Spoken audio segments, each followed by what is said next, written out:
I'm trying to get a hold of what Aaron Oh, is that Weed. Aaron Weed? Yeah, I think Hal's friends with her too, I think. I know Erin. Yeah, she's Are you? great. Yeah. She's really cool. Iona, I wore this for you. I just want you to know. All right. What is that? A body warmer? Yeah. Yeah. Okay. Body warmer. That's different than a body shaper, right?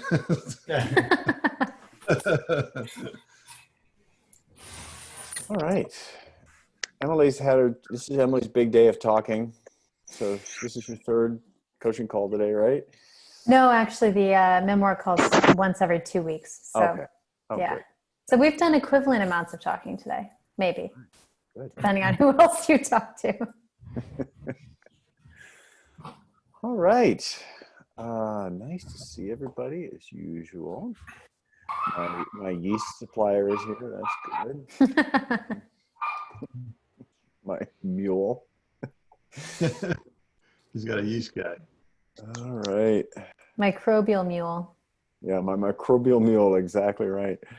Cool. Was All right. one packet successful, or were multiple packets successful? We just tried one. We're holding the other two in reserve, keeping a little powder dry here. So we'll see. My Was there started three yeast shortage different. in Colorado? I'm sorry? Was there a yeast shortage in Colorado? There seems to be a yeast shortage nationwide, from what I understand. wow. But yeah, so we're starting to have a little illicit yeast going on here. My wife, meanwhile, has started 3 separate sourdough experiments, and apparently you're supposed to name your sourdoughs. So we have to debating what we're going to name them right now. We have 2 sourdough starters going right now. Yep. Iona's a good name. Fiona? Iona. You do know, though, that the sourdough gets like pounded up and killed later, right? But it's also eternally alive. It just goes. That's true. Yeah. The It sounds fountain like of youth. that sounds like the thesis of my book. How is your book? There you go. There was a soft pitch. You just volunteered yourself. Yeah, it's great. I'm making really good progress. I think I only have maybe 3 chapters left. So I'm really hoping end of the month. That's great. And, Yeah.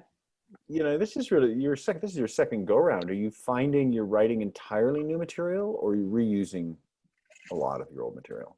No, it's pretty much all new. I threw out most of the first one. Like I said, it served its purpose, but there's not a lot that I can use from it. There's a few bits, but I also find that the chapters where I have brought over, it's sometimes actually more difficult for me to get started writing, because I'm trying to feels like a jigsaw puzzle that I'm putting together. So in some of them, I've just kind of chucked it or put it at the bottom and just written it new anyway. But yeah, I've done 2 hours every day every morning since quarantine started, basically, and that's got me this close to finishing this draft. So I'm excited. That's Amazing. Great. Yeah, that's really good. Consistency, that's all it is, really. That is it.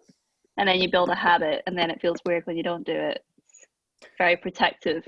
It's funny you mentioned that. A lot of authors have that experience. They come to the who was it? Craig, did you have this, or Doug? I forget. I feel like there was somebody on this group who stopped writing and then was really sort of at a loss as to what to do. So Kwan was, for sure. I think Hussein talked about that as well. Yeah. Yeah, we just had an author. Yeah. Colleen, would you mind muting yourself? We can hear you typing. Yeah, I'm kind of stuck there. I'm kind of taking too much time off to get this editing thing.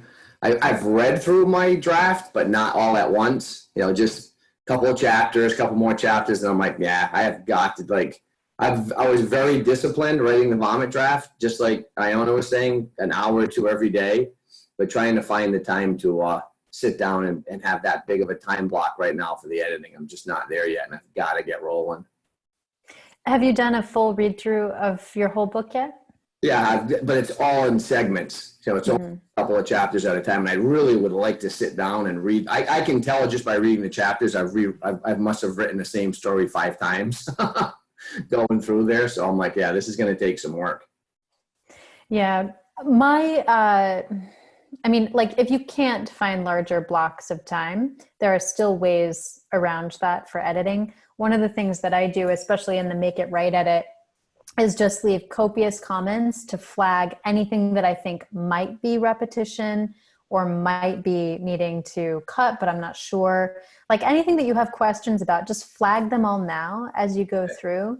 Fix the stuff that feels obvious to you in the moment. And when you go through successive edits and you get more and more familiar still with the book, I mean, you'll come to know how you wrote it out like the back of your hand. And you'll be able to make more and more of those decisions about what to do, the more editing that you, like the more passes you go through it, rather than just like trying to fix everything all in one pass. Okay. Good advice. But yeah, I hear you. It's frustrating to try to do it in small chunks. That's Yeah, it that's is. a lot harder. Yeah. All right. Who has anything pressing they want to talk about? Or even sort of pressing, or not pressing at all, but you still want to talk about it?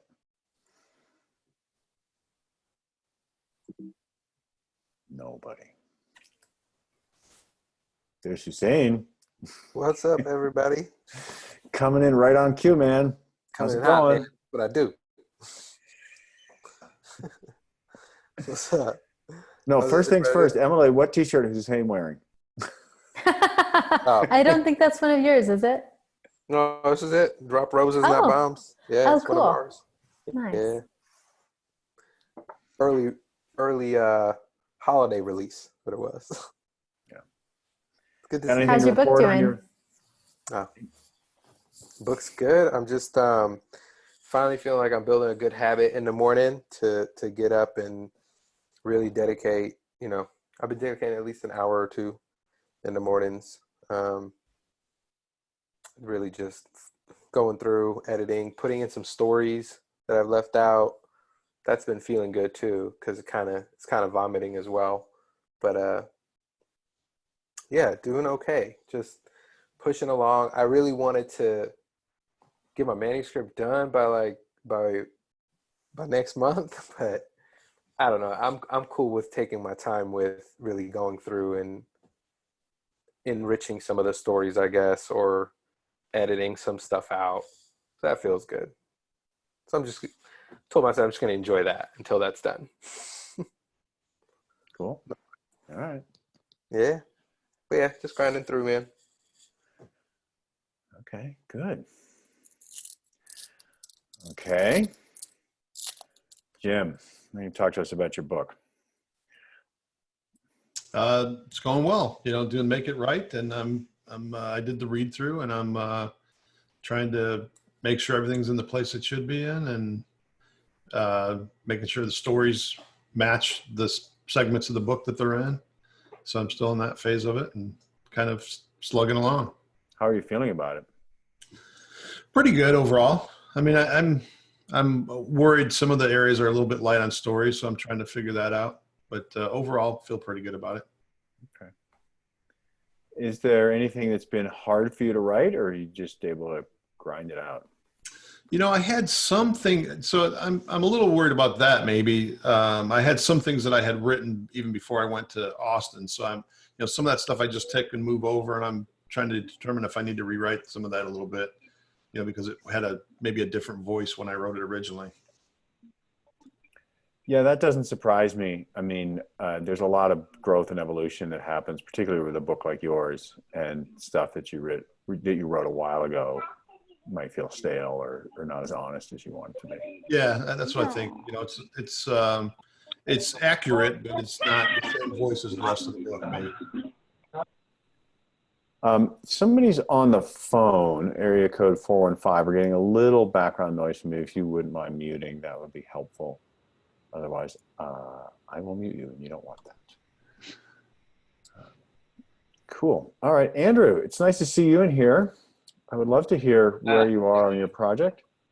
Yeah, I mean, it's been a bit on hiatus. I was helping out a political campaign, but my candidate dropped out. So now I have more time.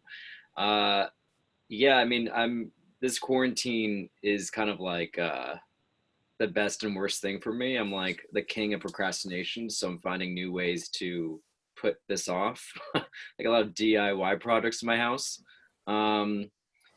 But I did a full vomit draft before, and I already went through the majority of the chapters with like the first round of edits and a couple other edits like that, but I'm just kind of pushing up the last 2 chapters, and it's just becoming more real that it's going to be out there in the world. So then I'm kind of spooked out by that. That once I submit it, it's kind of like a big final thing. Like, okay, now it's kind of all downhill, and that's kind of. Oh no, it's not. We'll make sure you have some more uphill. Just leave a note that you're worried about it. We'll make sure we do something to real fuck you up. Can't wait. I have the time, so. But yeah, it's just the last 2 chapters are kind of a headache. And what someone mentioned before on this call was, I'm afraid I'm repeating some of my anecdotes with the startup. So I'm kind of worried that once I read it again and again, I'm going to find all these repetitive stories, and I'm afraid I'm just going to have a huge chunk missing from what I'm writing. So I'm really trying to like flesh it out as much as possible, so that if that is the case and it gets cut out, then at least there'll be a substantial amount there to work with, opposed to just like a gutted fish, if that makes sense. Mm-hmm.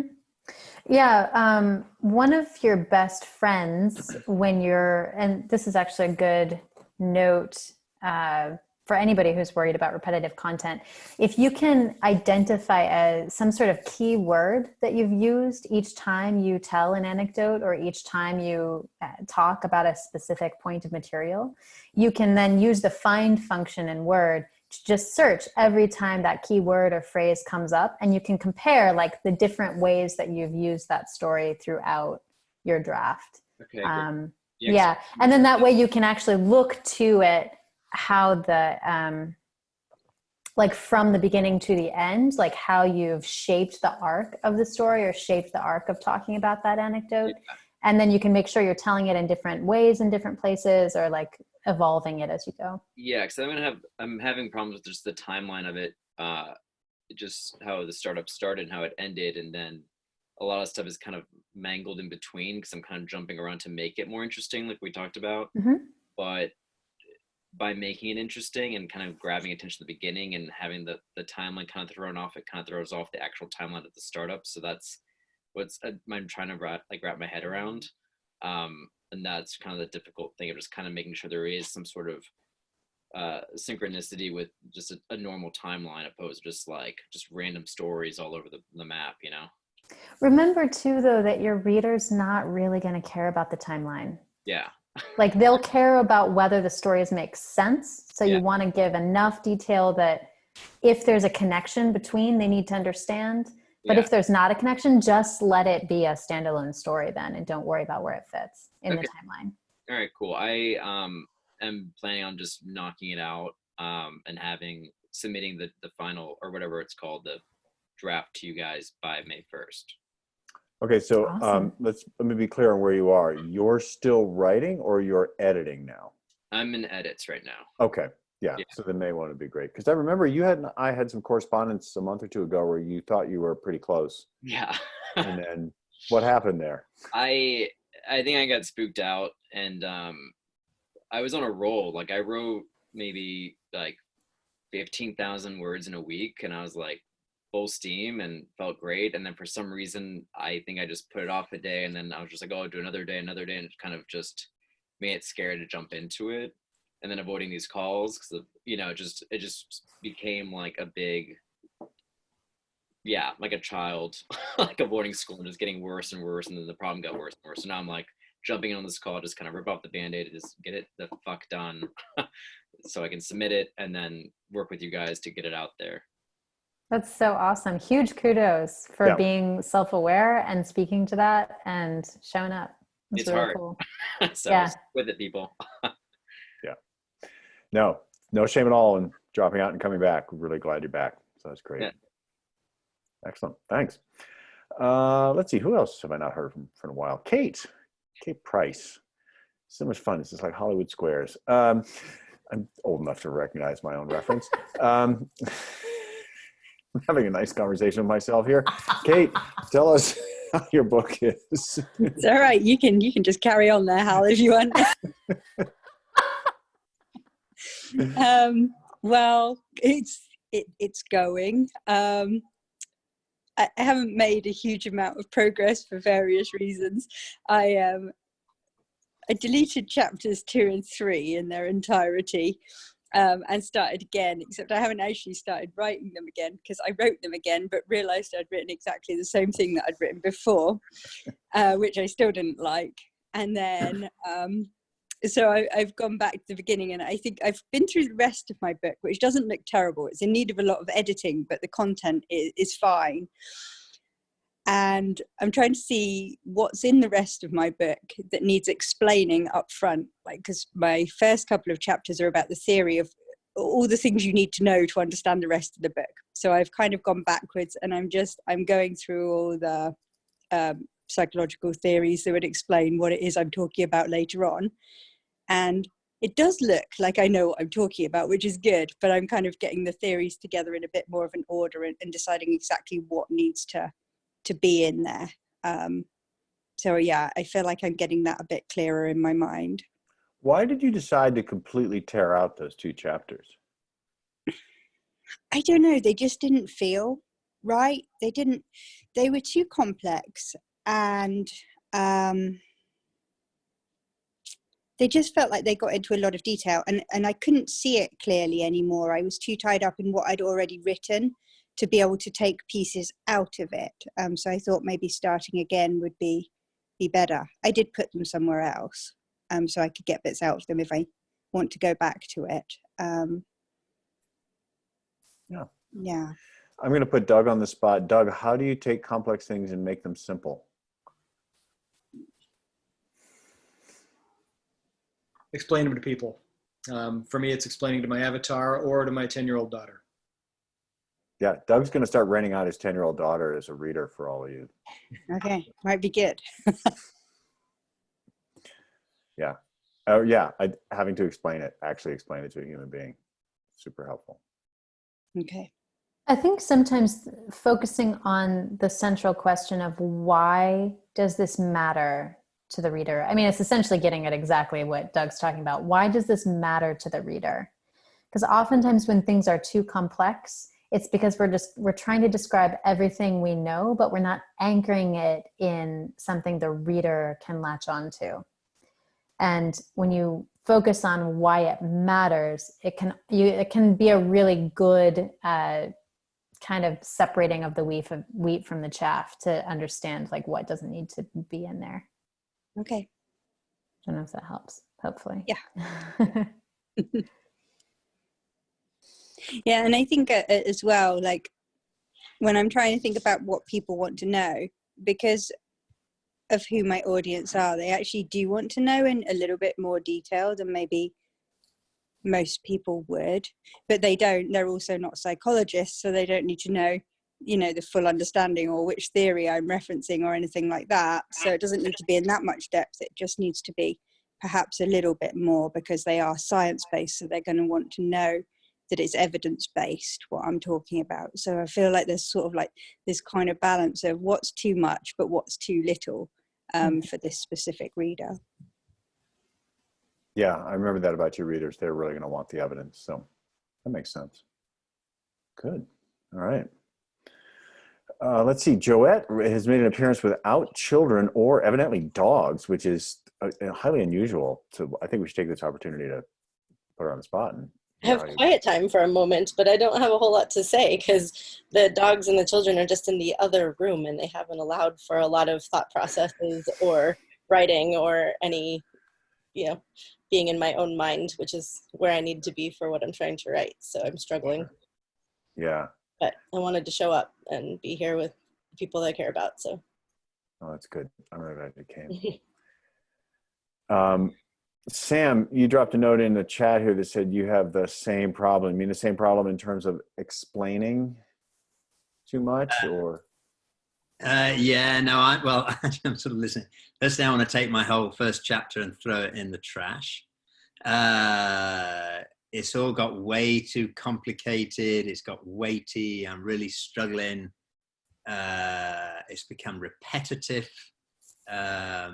Yeah, it's really, I was going to read the whole book last weekend, and then I just sort of got completely bogged down in the whole diet part of it.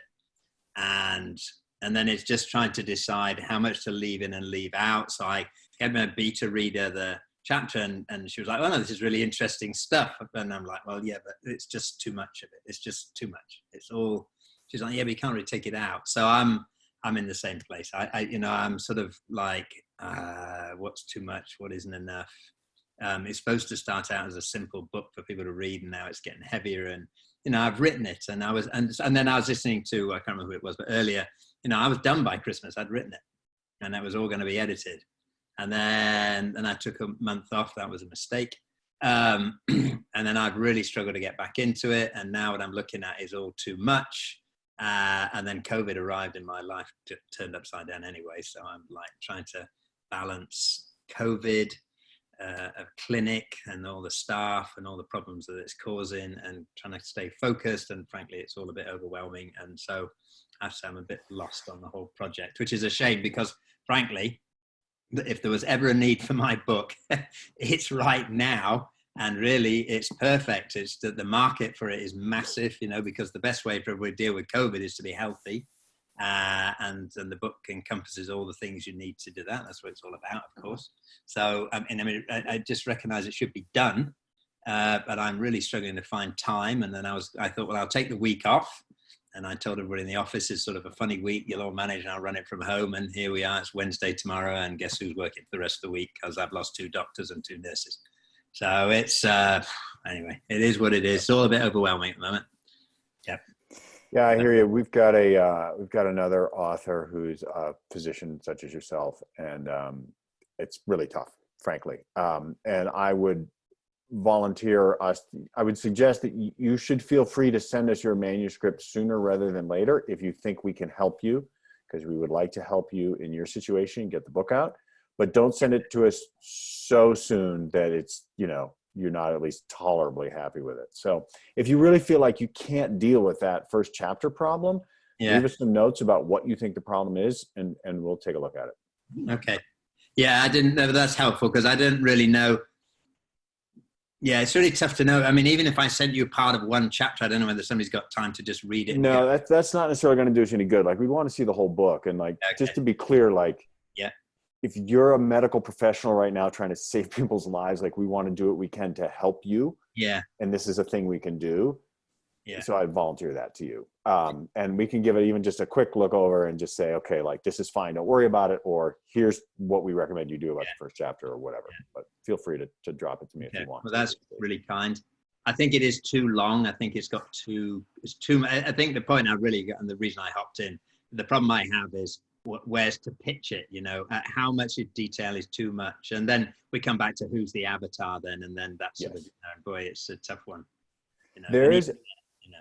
There is something that might work for you. Again, not having seen your manuscript, I don't know, but you might say this with a little hesitancy, but you might consider putting some material in like an appendix or something similar to that, where you can touch on the concepts and say, if you want to know more about this, look at Appendix A. I've got a whole bunch more detail in there. If you do that, you have to be at least somewhat consistent about it through the book. Yeah. So I don't want to make work for you, but No. Well, remember when we first talked about it, I sort of made it so that the first 2 pages of each chapter were really, if you read nothing else in this chapter, this is what you do. I mean, if you just read these 2 pages, you can forget the rest of the chapter. If you want to understand why these 2 pages are right, then read the rest of the chapter.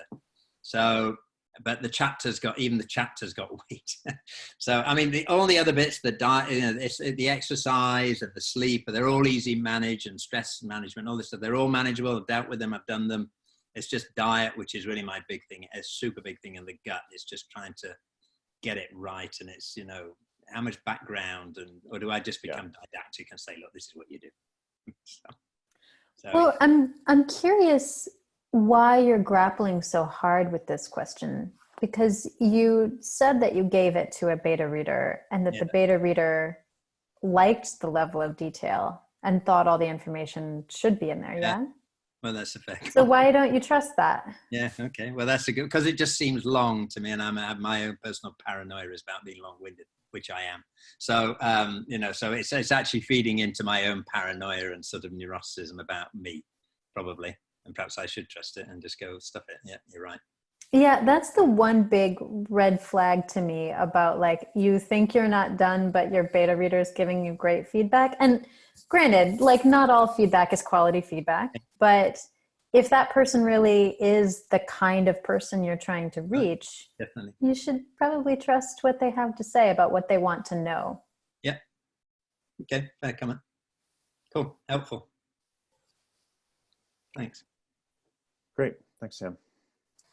Iona, thank you for bringing. Yeah. Oh my God. Yeah. I love Shimarino? your dog. Nice, cute dog. Really. It's mandatory that we have a dog, at least one dog on the call. So really appreciate you fulfilling that requirement. Anytime. Let's see, who else? Allie, speaking of medical professionals, how's your life? How's your book? I feel like I'm in the same boat. I thought I would get through the first read through probably like 3 weeks ago. And I've been buried with all this Corona stuff and sort of felt the same way. I was like, oh, I was getting so hard on myself that I wasn't done because I feel like I wish it was out now, because part of the delay is also a lot of media is coming to me to write for this or interview for this. And it's a lot of the stuff that I was writing on, but like exponential now for this COVID stuff. So yeah, I just can't find the time for my book. I'm adding stuff that I'm writing about in the vomit. So it kind of just keeps delaying me to do the make it right. But my plan this weekend, hopefully, is my kids are going to their dad. I'm going to sit down and do that long, read it one time, put my hands under my chair and just read it. That's my hope. Yeah. I feel like I vomit forever. Like I just have to stop. Yeah, I'm glad you're aware of that. I was going to ask you if the material you're adding, is it sort of like of the moment, like about COVID and about coronavirus, or is it more evergreen? Well, it's topics that go towards my second to last and last chapter. So not related, but a lot of the things that I would discuss that you can use here, after COVID. I feel like, oh, that's a good idea. I should add that. I just spent an hour and a half, 2 hours writing this or interviewed on it. I should just edit. It's good content and then add it, which maybe it might be already in there. I don't remember at this point, but it's understood. Cool. Wow. Yeah. If you can get time, your hand should be asleep by the time you're done with that read. That means you did it right. So my new system. All right. Who else have we heard from? James. Tell us how you're coming along. Hi there. I have, I'm a little bit in the same boat as Sam. I have information that's particularly topical right now, but what I've done is I've diverted from my book and I've put what I had already written as 2 chapters of my vomit draft. I tried to excerpt that into an article, but I ended up basically starting over. And it's a strange hybrid of doing everything wrong in the versus the Scribe way of doing it, where I kind of keep the whole thing in mind. I go back and edit as I'm doing, but boy, I'm a better writer for having done what what I've practiced with you guys. And I'm so grateful for that. So I thought I'd finished my article. I ran it by 2 beta readers. One was very, very helpful. And as a result of that, I realized that I was trying to kind of weave things together, which didn't make sense at all. And I did my thing that I did before, where I reverse outlined it down to the individual paragraph and then kind of arranged those by category and put it all back together again. And it's just so much better. I've still got I've got in effect the line by line edit part of that to finish up. And I hope I'm not undermining myself by doing it in such a way that will be bad habits for later. But I'm hopeful that I can pull out, and I intend to do basically what Iona is doing. It's just start my vomit draft over and and go with it with a solid outline. But right now I'm rushing to get this article out. I'm hoping to get it submitted by the end of the week. And I'm open. I would really love your feedback, Hal, on how to, you know, I've kind of pulled my resources back, or pulled my good habits back and done what I was familiar with.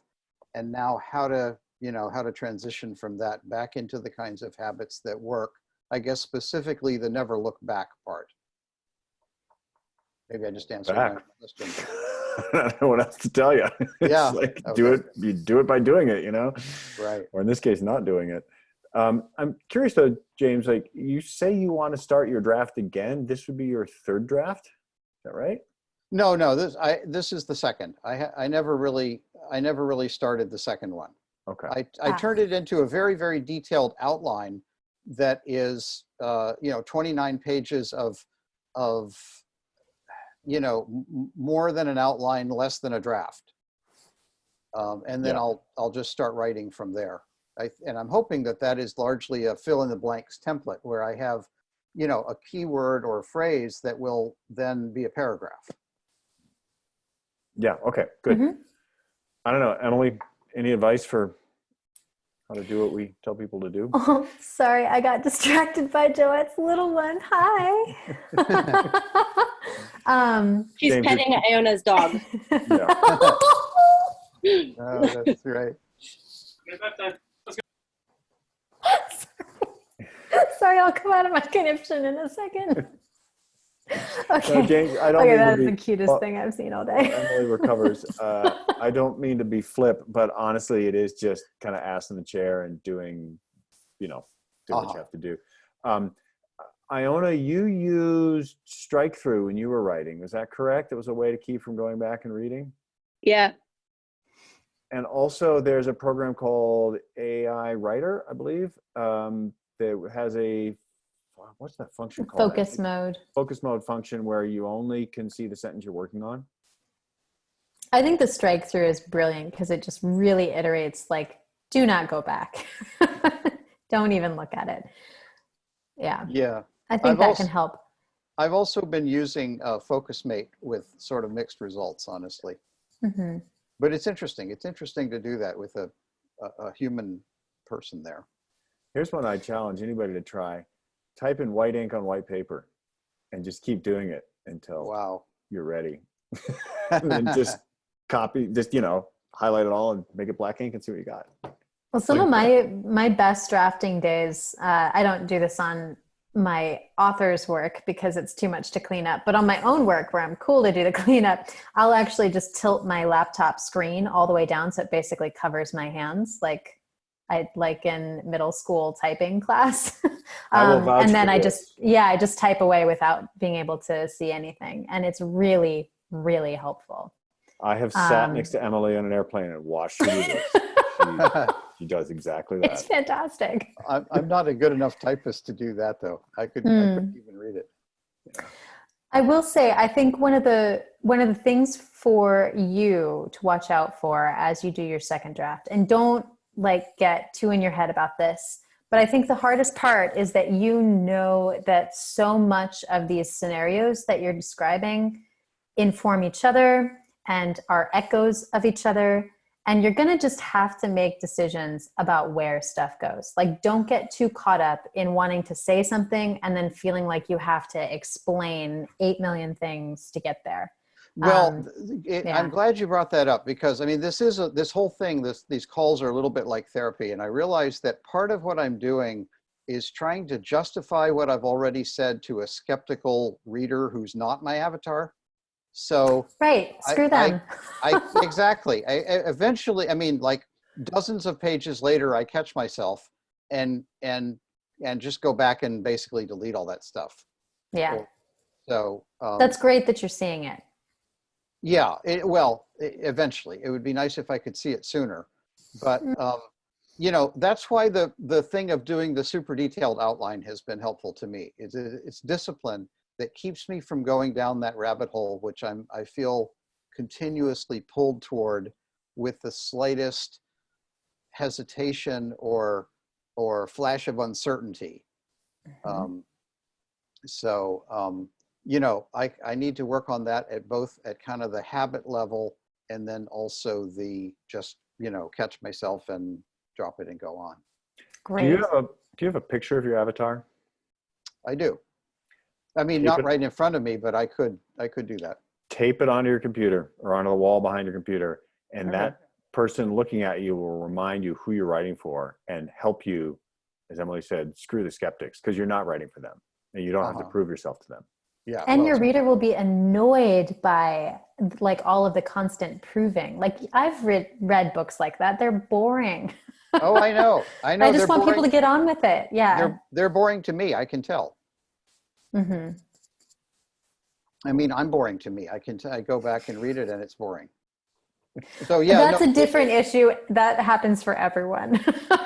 But if it's boring because you're trying to prove yourself, then that's the thing to watch out for. Oh yeah. I mean, it's, you know, I'm trying to justify it to my dad. It's a classic, you know. No, yeah. Oh, that's a really interesting admission. Don't do that. Yeah. This book will not make your dad love you. I know. Well, he's no longer living, so it's not. Anyway. But Hey, well, you're aware of it. Yeah. No, I keep kicking myself. I mean, I keep stumbling into it and becoming aware of it.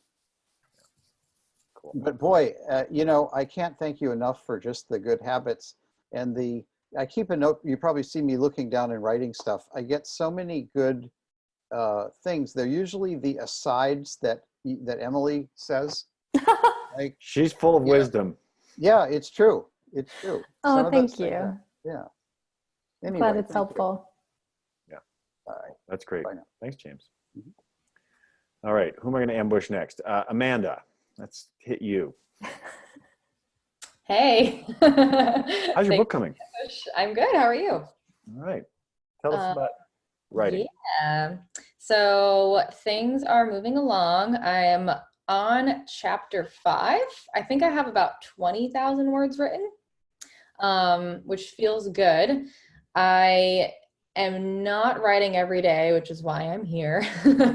Just like getting caught up in life and feeling like one thing I actually recognize about myself is if I'm not in current communication with my reader, I feel disconnected from what I'm writing, even though I know what I'm saying, but it feels like there's a weird level of disconnection. So I'm going to get on the phone with a couple people just so I can feel like I'm in it with them and like I really understand what's going on. Because I usually, a lot of my like energy to write and inspiration comes from being in touch with my clients and like knowing what's really going on with them and being able to kind of pull from that space. So that's something that I have been like, it's been on my list to get a couple people together on a call, and I've just been pushing it off. So I'm going to be doing that soon. Let me interrupt if I may and ask you, do you remember when you were in Austin, Tucker talked about how both he and Tim Ferriss actually started their books by writing emails to people? Do you remember that part? Do you think so. that would be useful for you to actually write your book as emails to one or more of your clients? Yeah, I think that can definitely change like the frame that I enter the writing in. I haven't been doing that. I think what have I been doing? I feel like I don't want to force on you that's a system that doesn't work, but it occurred to me while you were describing that energy flow that might be a tool that would be worth exploring. Yeah, I think that could be really helpful. I haven't been doing that. I think again, I'm still I don't know if this will like go away, but my switch from content writing to book writing and feeling like I have this big thing in front of me, but I have my sections and having I know which section, like I'm writing about this topic right now and I'm going to finish that. And then I'm going to go to this topic. That's been helpful. To like break it down into smaller chunks for myself. But I think that frame would really help. So I will definitely dive in tomorrow morning and frame what I'm writing with that in mind. Yeah. I've been working on something for several years now that involves essentially a series of letters to my daughter that I've always written with the idea that I'm really just writing letters to my daughter, but have thought that like these could hang together as a whole with a little bit of editing. It's like basically a coherent narrative. Yeah, that's really cool. Yeah, I will do that. I think that'll help quite a bit. Yeah. Cool. All right. So I interrupted you. You were going to say something else. I don't know what that was. All right. That's But okay. I think the final thing is like I've been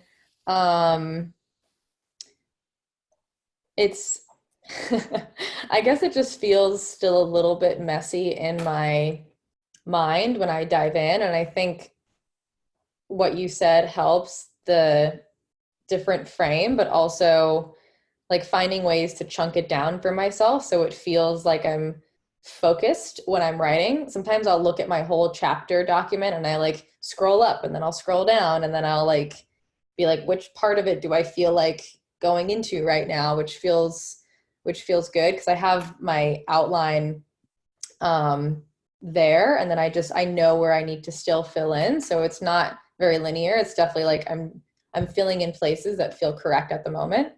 So I guess just like any other tips for being able to focus a little bit more easily. So what you're doing is cherry picking the parts that seem fun and easy, and you're getting down to the parts that don't seem so fun and easy. Yeah. Give yourself permission to write stuff that sucks. Like, okay, I got to write this bit. I don't really feel like writing it right now. Just write it. And I bet when you go to read your vomit draft, you will not be able to easily identify where you felt the writing was easy and where you felt the writing was hard. Yeah. Just tell yourself, I'm going to write a shitty section here today, and just vomit it on the page and don't worry about it. Okay, I will do that too. Emily, got anything to add on that Totally agree. I don't put too much pressure on yourself to make every section connected to every other section either. Yeah. I mean, it sounds like you're doing great with that anyway, but it's just like Hal said, more permission. Yeah. More permission. Yeah. I definitely feel like it's coming out, and I think when I read it back, I'll be pleasantly surprised at some places and not judge myself in others that don't feel so great. But I think just like more permission to go into the places that I'm not 100%. I think what happens is like, it doesn't feel fun. So maybe I recognize that it takes a little bit of extra focus to go in and be like, okay, what's the thing that I want to say right now? And some places feel like it's just going to literally vomit out, and some feel a little bit more like nausea that takes a little while to like make its way out of my body. So Is there any way to some degree borrow enthusiasm from your avatar? You know, like sometimes we need to teach things that are boring for us because they're basic or whatever reason, but our avatar is really interested in it because it's a critical thing that they don't know. Yeah. So yeah, some degree of kind of transporting yourself into that person's need. It's the same thing as writing emails, but like really trying to a step beyond empathy, like inhabiting their desire to learn. Yeah, I'll do that. Yeah, those were all great. Thank you so much. Yeah, thanks for the update. All right. Let's see. Colleen is there showing us her usual half head. There she is. I use this iPad because my sound goes off on my laptop all the time, so I don't trust it. So I apologize because I know I'm moving around. I had to eat tonight. It's been wild. But thank you to all the physicians and healthcare professionals, everybody who's part of this family. You guys are the true heroes. And I've worked with physicians as a client or, you know, as a consultant, and great friends that are in your shoes, and we can't thank you guys enough. So that's first and foremost. So I do apologize for all the movement, but it's on my lap and it's hard to just sit still for an hour. It's just not my nature. So you probably want to know like what's going on with my book. I'm curious. Truth be told, it has been placed on the back burner. You know, COVID has changed people's lives in so many ways. And I do have an academy with my wife, a basketball academy, where we do in-classroom workshops. A lot of parents and kids reached out to us and said, is there anything you can do remotely to keep our kids optimistic or focused, etc. So we've created a free web series for our student athletes, parents, and now people from all over from my profession, etc., joining. And we're having guests. So it's become this opportunity to reconnect, connect, and also start to formally develop content of gratitude, connection, etc., which is really where I'd like to take my career eventually. So, you know, with this bad, horrific thing we're going through, there's some glimmers of hope and people. And I've spent more time connecting with teammates than I have in 10 years. What used to be 5-minute phone calls are now hour-long FaceTime. So there are some blessings, but the book has really taken a back seat. And the truth is, I was just texting Hussein, like, you know, when we're speaking of people that have passed, you know, I'm bringing people's memories to life via print. And I'm coming to terms with my, you know, what I thought my relationship was, what it really was. And it's really difficult as you're processing these truths to also put them in print, because you're actually coming to these truths in the moments that you're typing them. So it was a challenge. I'm not afraid of it. Like I'm excited, but I will say I was not prepared to do this 5 years ago, and I wasn't prepared to do it 10 years ago. Like the timing is absolutely right. And this combination of teaching life lessons to kids is making me even formalize it more, if that makes sense. So I know these other distractions are actually helping me formalize what needs to be in print. So, you know, I think I have most of my vomit draft done. It was just never in order. And I began doing that a couple of weeks ago, where I started, okay, this story was chapter 1, this was chapter 2, and then I kind of got stuck. So, you know, I'm kind of in the process, I think, of finalize my vomit draft into something that is a book versus a bunch of chapters that I did in pieces. I think there are probably 2 chapters at the end, you know, like my father passing away. I'm wondering if I should just do it, or should I almost finish the vomit draft and then it leads up to writing it, versus writing it as a separate piece. Does that make sense? I know it's not your formula, and I don't want to put you in a spot to break your formula, because that's why we're here, but there's something about that chapter that I'm just not ready to write. And I think it's kind of holding everything else back. Does that make sense? Absolutely. And when it comes to memoir, the advice is definitely very different than writing standard nonfiction. And the way that we've taught it and the way that we're thinking about it has changed a lot since you were in the workshop. We used to drive toward, you know, how does your story help others? And now when we teach memoir, we actually ask people to completely shut that down and not think about anybody else but themselves. So give yourself, you know, well, that's throwing me a curveball. It's a big change. Yeah, I mean, I've learned a lot about my family since. I've done research and investigation and gotten, you know, crime report, you know, just real intense stuff. I know my family better than I ever have, and myself, and it's going to make it to print, and the story needs to be told. And in fact, my teammates are asking, because I had accountability partners. I told them when I started writing it, and they want to read it. And so it's got to be done, because I'm not going to let them down, or my dad. So in fact, today I was asked to be a chapter of a separate book. It's a walk-on book, so walk-ons from different sports across collegiate athletics. And they asked me 2 years ago, and they interviewed me. They finally sent me my chapter, and I feel so bad. I don't even know how I feel about it, but I ripped it to shreds. Like, it's so much red, because I'm telling my story so much better than I did 2 years ago. Does that make sense? So absolutely. He recorded it, and he put to print what I had said 2 years ago. And now I'm reading it, and I'm like, God, it's so much better. I'm going to do this or that or whatever. So I'm finishing it tomorrow. It's due on Thursday. So, you know, it's forcing me to write, but it's not. And these pieces will be part of my book. So some of that work was done today. So I'm progressing, but this group is great. I mean, you know, behind the scenes, we stay in touch. It's a great family. I'll make it happen. Believe in me. But yeah, this has been a distraction in good ways and bad ways, but you know, I'm grateful. So, you know, listening to you, I'm reminded of a quote by John Muir, which I think I have to paraphrase, so you don't remember it, but essentially you find when you tug on a thread that it is connected to the universe. And that's, I think, what you're experiencing right now. you're seeing like that all the things you're doing which feel like distractions or they're taking away from the book. It's all the same thing. I mean, it really is about timing. And I was just saying to my wife tonight in the kitchen as I was making this pizza that's really terrible. It's cauliflower, cauliflower crust never works. Oh, are you keto? Sorry. Oh, It's God. literally cutting the top of my mouth. It's health. It's the right thing for me, but it's really tough to palate. But I said, I just am so grateful I didn't write that book when my dad was pressuring me when he was still alive, and he wanted to see it.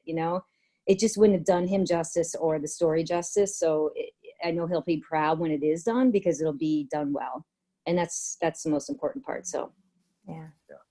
Two things of guidance I want to make sure to just throw on your plate, take them or leave them.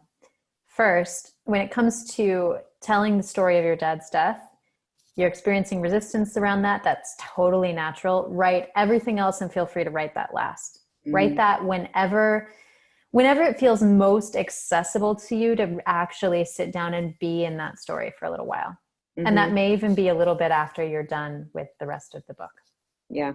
So give yourself tons of permission there.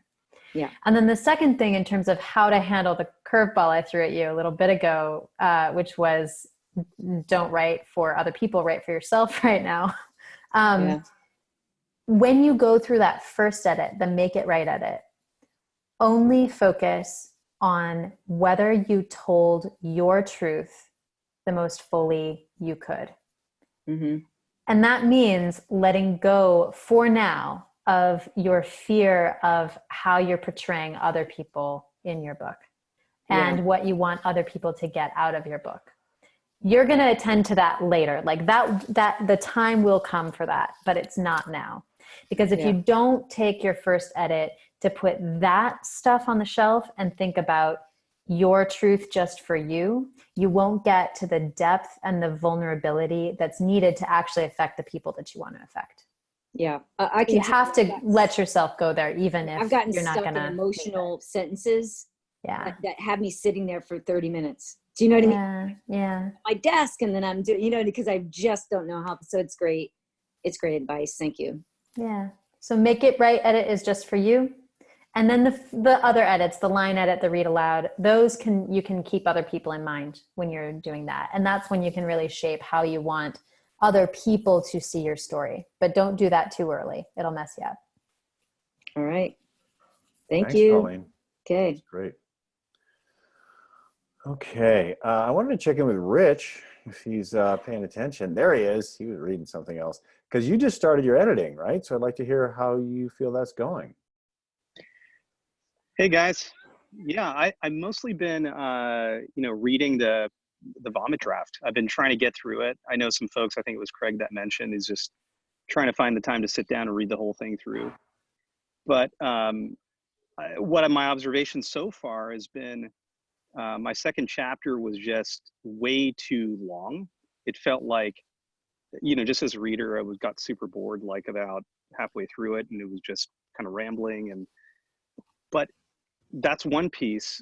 The other part, what I'm thinking is I've got to kind of restructure the book in a few, maybe in more of a predictable way for the reader. I'm not sure if this is the right path though yet, where I think I was sitting down, every morning writing a piece, but the continuity, it wasn't really building the continuity of the story.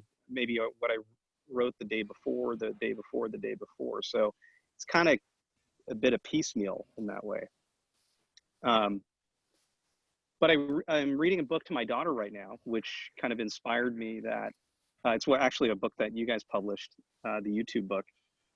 And what it does is in the first chapter or second chapter, it says, hey, we have a method, because, my book guys is more around like on the business side, but we have a method, and I think it's like 5 P's or 7 P's or something like that. And then each chapter is one of those. So I'm thinking about how do I, or if I should, foreshadow a process early on versus it being like a novel where it's just, so anyway, as I'm reading it, I'm thinking about how do I chunk this differently?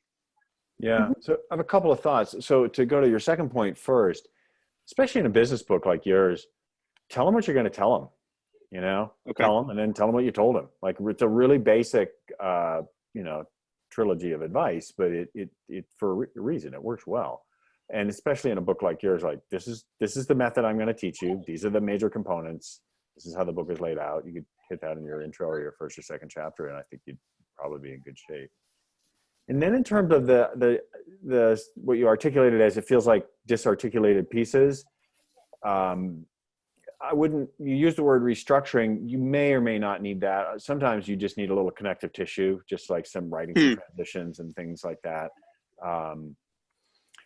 So I wouldn't like throw the baby out with the bathwater, even if that's feeling a little clunky to you right now.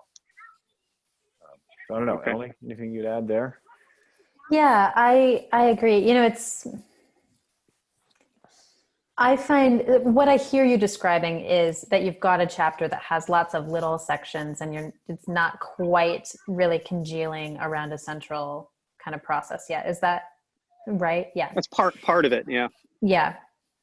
I find that for me, and everybody works differently, I find that for me, when I spend hours trying to wrestle something like that into shape, it's usually counterproductive. I think it's best to just read through that, take note of what is feeling off, take note of where you think you want to go with it, and then really just let it sit and let your unconscious stew on that for a little while. Because when you originally wrote it, there was, like, your brain did have connective tissue in there. There's a reason that those ideas popped in next to each other. It's just that you're not unearthing it yet. But it'll come if you give it some time to marinate. And then I find if I give myself a day or two, and then I come back and just kind of look at it fresh, I know how to rearrange those pieces or sometimes rewrite what's needed to make it smoother. Okay.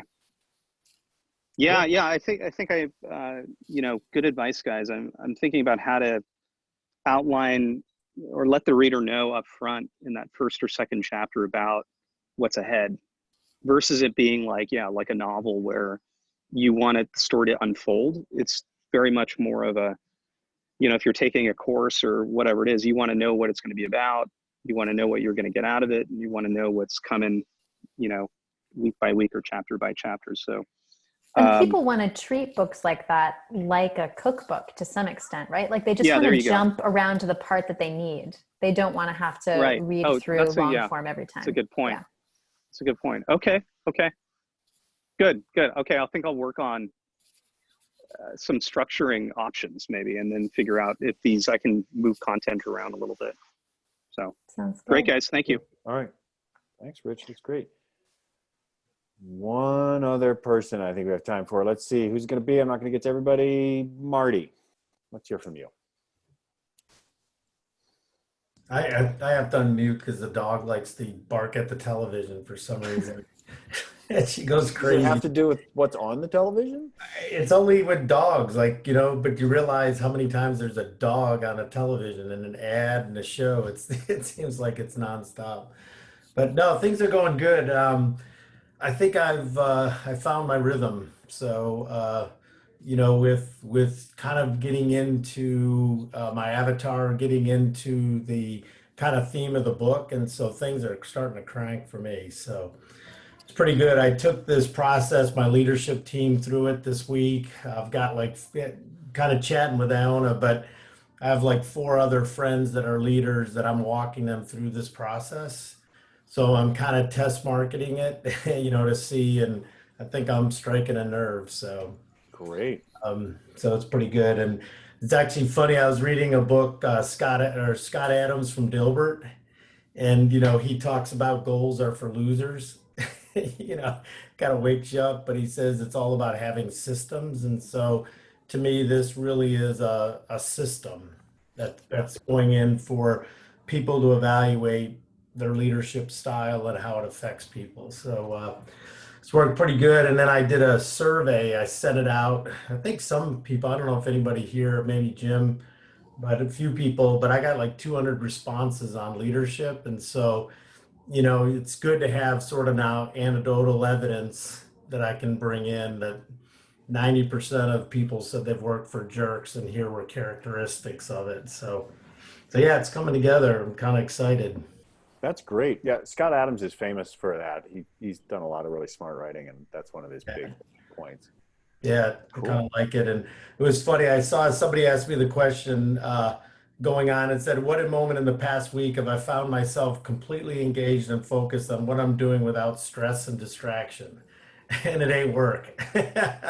So I think it's the writing. I mean, that's the one thing I've found getting up every morning at 5 is to spend 2 hours. I mean, it's peaceful. There's nothing going on. And that's why I think we're all here. So, I think as people kind of struggle, the key is just to get up in the morning, like say, button the seat and just write. And it's funny because I actually write on my phone. Like I write in my notes, and it just focuses me because you don't edit. It just keeps writing, and it's easy to vomit and then later pull it up and put it into Word. So. That's great. That's a good point. The screen's really small too, so there's not much of your previous writing you can see. No, and there's no spell checker on it. There's no grammar check. I just write. And for some reason, I don't know, some people, but writing with your thumbs slows you down a little bit. And it seems to be my pace. So that's kind of my routine. Get up, sit in a chair, I write a sentence, and then you just go for it. So that's cool. And in the future, you'll be able to tell people, oh, I just wrote this on my phone. Yeah. I'll be able to do an iPhone commercial. That's where the real money is. It's not in writing. It's what your book gets you. It's not the book, right? Cool. Thanks, Marty. That's all great. All right. We have come to the top of the hour. Emily and I are out bright and early tomorrow morning with a new cohort of authors. We'll be doing guided author like this. So it'll be sort of fun to try that. So next week, we'll see a bunch of new faces in here, and you guys can be the old pros. I look forward to seeing you all then. Is that the first guided author remotely? Yeah, we've done. Yeah, Emily, you did a One Last Book remotely, right? Yeah, and we were really surprised. One Last Book remotely worked possibly even better than the in-person workshop, mostly because with memoir, it gets really emotional and deep. And the fact that people were in the comfort of their own homes was like a really incredible benefit. So yeah, I'm psyched to see how the remote guided author goes. Yeah. Well, good luck. All right. Thank you guys for being here. As always, great work. And we'll see you next week. Bye. Bye. Bye.